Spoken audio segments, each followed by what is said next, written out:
naquele relato bíblico, onde colocaram assim, que Yeshua pendurado na estaca e o povo gritava, segundo a tradução que inventaram, crucifica-o. Claro, a gente sabe que crucificar não é o termo correto, segundo o original. Mas nesse pedaço da Bíblia brasileira onde falam para ele, crucifica-o, os textos aramaicos, Lucas 23, 21 e João 19, 6, usam dois verbos diferentes, zekufirri e tslubarri. Nunca existiu originalmente esse conceito de crucificar. Até porque, como o Projeto Reino sempre diz, Yeshua foi levantado numa estaca. O processo de condenação na Roma Antiga era esse, uma estaca em forma de poste. Essa forma que nós conhecemos hoje como poste, que é um madeiro com uma parte atravessada como se fosse uma letra T. Isso era a ziquifa, que o pessoal inventou de chamar de cruz. Mas tanto esses termos zekufirri como tslubarri que são usados, claro que eles não significam crucificar, porque não existia esse conceito desse verbo crucificar. No termo original, na tradução original, quando o povo estava querendo condenar Yeshua, ao gritar zekufirri, ou, segundo outro texto, ao gritar tslubarri, apenas estavam na tradução correta dizendo, levanta ele, pendura ele. Na conotação original do que foi escrito, quando Pilatos perguntou ao povo, o que vocês querem que eu faça com ele? No termo original, o povo apenas diz, levanta ele, ou pendura ele. No pensamento comum daquela época, quando o Império Romano condenava um criminoso de crime grave, eles apenas penduravam o indivíduo, ou levantavam ele. Isso que hoje chamam de crucificação era o ato de pendurar um condenado numa estaca em forma de T, com uma haste horizontal em cima, para onde eles tinham que pregar os pulsos da pessoa, porque com os pulsos pregados na madeira, o corpo ficava sustentado ali. Essa prática do estacamento, como pena de morte, era imposta desde os tempos de Senaqueribe e Esarhadon, que eram reis da Síria. Era considerado o castigo mais cruel de todos, com exceção da morte na fogueira. Então, quando o rei queria ser cruel mesmo com alguém, seja condenado ou um injustiçado, tirando a questão de morrer na fogueira, eles estacavam o sujeito. Eles penduravam na estaca. Sendo que, por causa disso, uma coisa é certa. A morte física do homem Yeshua foi extremamente lenta e dolorosa. Mesmo sem ser um bandido, um conspirador, um rebelde, ele foi pendurado. Ele foi levantado ao sol quente, numa estaca em forma de poste, teve os pulsos pregados na madeira. Imagina o que é pregar uma pessoa pelo pulso. Dor incalculável. E a agonia dele foi presenciada por uma multidão. Isso tudo aplicado a um homem bom, puro, justo, reto e sábio, e que era pacificador. Esse relato serve para nos mostrar o quê? Para mostrar pelo menos que não só ele sofreu tudo isso porque era necessário um justo ser morto para fazer expiação do povo, espiritualmente falando, como também esse relato serve para nós concluirmos e nós termos em mente qual foi o nível de sofrimento que Yeshua passou por nós. Qual foi o nível de sofrimento que o nosso pecado realmente merece. O que ele passou lá, nós merecíamos por causa do pecado. Como diz aquele antigo pensamento judaico, a morte de um justo causa expiação de seu povo. Toda a dor, sofrimento e expiação que Yeshua HaMashiach teve que enfrentar, ele enfrentou por nós, porque foi necessário ele passar por aquilo. Na Roma Antiga havia uma pena de morte, cujo intuito era expor, humilhar e matar, com muita dor e com muito sofrimento, por asfixia ou falência múltipla de órgão, como chamamos hoje em dia. Você consegue entender isso? Você entende o peso que isso tem? Um homem bom, sem pecado, passou por tudo isso. Enquanto isso, às vezes o cara está lá na igreja traçando um plano para arrancar dinheiro dos outros, ou está traçando um esquema para pegar a mulher de outro irmão, entre aspas, agindo como se ninguém estivesse vendo ele fazer isso. Depois a pessoa ainda quer dizer, se Deus é amor, não tem como a alma do pecador queimar para sempre num fogo que não apaga. Deus seria mal demais, ele nunca faria isso. Crueldade demais é o que fizeram com o Senhor Yeshua. Ele nem merecia aquela dor toda, mas passou por aquilo para fazer a expiação de seus eleitos. Nós, para cobrir o pecado dos fiéis. Até porque o sofrimento de morrer daquele jeito dói bem menos do que a destruição de alguém que gosta de pecar, né? E que costuma fazer piada com Deus eterno. Tem muita gente dentro da igreja que vive como se estivesse sentado numa sala confortável de cinema, assistindo Yeshua morrer, enquanto come um balde de pipoca sem se importar. Realiza isso na sua mente.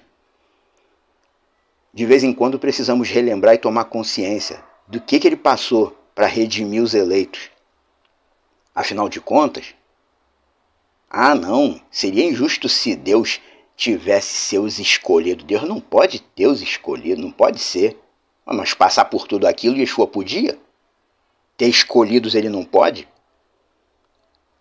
Quem passa por algo daquele tipo pode tudo, inclusive escolher quem vai ser redimido.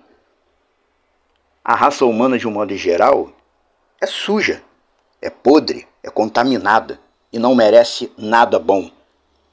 Somos humanos de carne e sangue sujeitos ao pecado, mas muitos correm atrás do pecado como se estivessem aproveitando a vida. E dizem, a vida é uma só.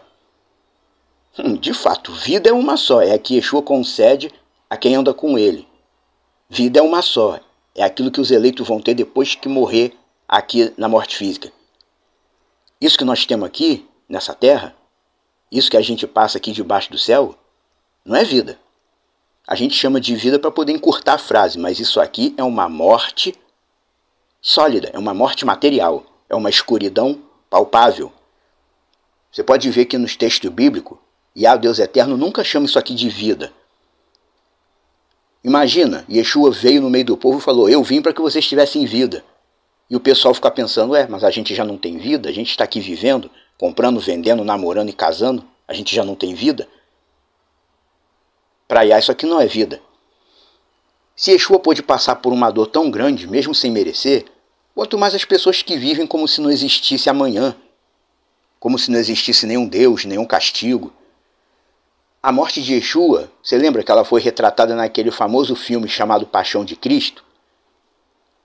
Mesmo tendo sido retratado daquele jeito, com toda aquela alegoria católica, aquele Cristo branco, cabelo comprido, etc e tal, mesmo retratando dessa forma folclórica, eu te digo uma coisa, aquele filme ele tem uma grande carga espiritual. Quando eu vi a primeira vez aquelas cenas do filme, onde o homem Yeshua apanhava e era castigado, era chicoteado, a primeira vez que eu vi aquela cena, eu me senti totalmente miserável. E até me odiei um pouco durante alguns dias.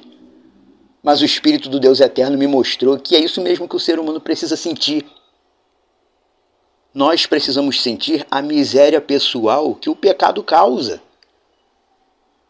Temos que nos sentir pequenos e fracos diante do Deus Criador e dar muita gratidão a Ele. Ele é muito bom, Ele é muito maior do que qualquer rei, presidente, ou juiz ou desembargador. Os homens costumam idolatrar presidentes, primeiro-ministro, e costumam desprezar o Deus Criador. Não pode ter existido nenhum Deus, não. Essas árvores todas que existem aí, elas surgiram sozinhas. Surgiu sozinha. Mas se a gente acabar com tudo, será que vai tudo voltar sozinho como era? Claro que não. Uma parte volta diferente, mas não volta como era. Os primeiros a desejarem a morte de Yeshua foram justamente os sacerdotes da religião judaica da época. Aqueles que deveriam ter, entre aspas, o conhecimento para entender quem ele era. E o povo que estava apoiando a condenação? O povo nunca sabe de nada. Enquanto o povo gritava, Zikufirri, Sulubarri, levanta ele, pendura ele, Hoje em dia ainda tem gente dizendo que o Salvador nunca existiu e fazem longos vídeos no YouTube explicando por que Jesus nunca existiu. Dizem que ele era uma lenda. Alguns dizem que ele teria sido tirado da estaca romana e teria se casado com a chamada Maria Madalena. Toda aquela dor que Yeshua sentiu antes de morrer não significou nada para essa gente que fala essas coisas. Os pregos pregados diretamente no pulso, o sangue correndo, enquanto os órgãos iam falindo um a um, e o povo zombando dele, tudo debaixo do sol. Às vezes a pessoa precisa pensar nisso dessa forma. Cada pecador merece ser castigado. Cada pecado merece ser punido. Mas se cada pecado merece ser punido e ninguém deixa de pecar totalmente, então eu, como fiel, o que eu faço? Eu estou perdido? Não. O fiel, ele é justificado porque ele, por conhecer a palavra de Deus, ele se submete ao procedimento que o Deus Eterno criou. Deus Eterno criou todo um procedimento. A gente tem que lamentar nosso pecado, confessar ao Deus Eterno, eu fiz isso.